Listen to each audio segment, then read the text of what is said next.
Nakşa Eslime. Sözünü Ustaz Mehmet Caraş'ın yazan, müzikisini Ebey Abdullah işleyen, orunduğucu Mirzahmet Şevket.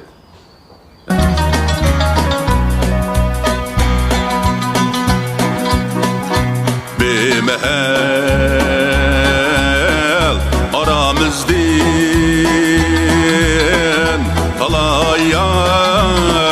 talay yaxşılar ketdi.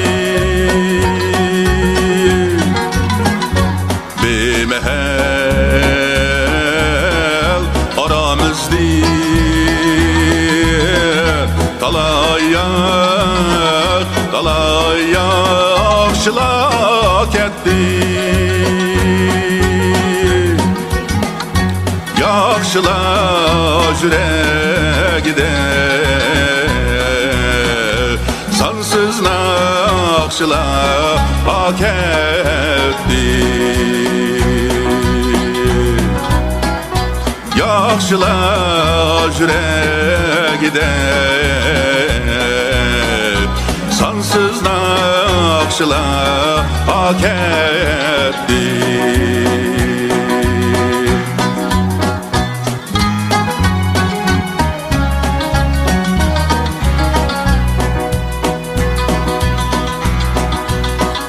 Ecep kettin la yaxşılar,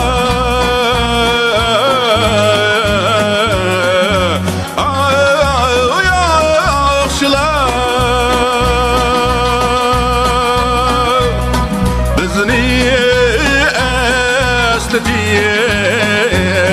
Bizni esletip koyup.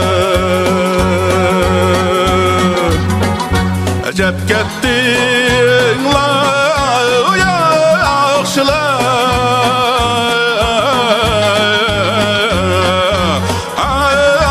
yaxşılar.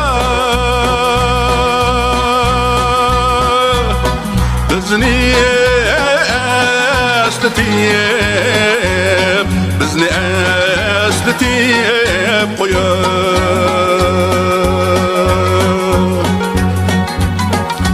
Çılpallar uçup ketdi,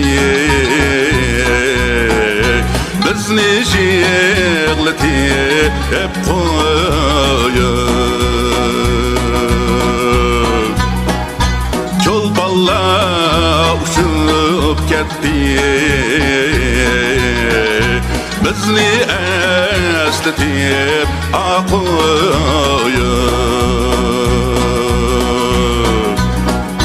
Bizni yig'latib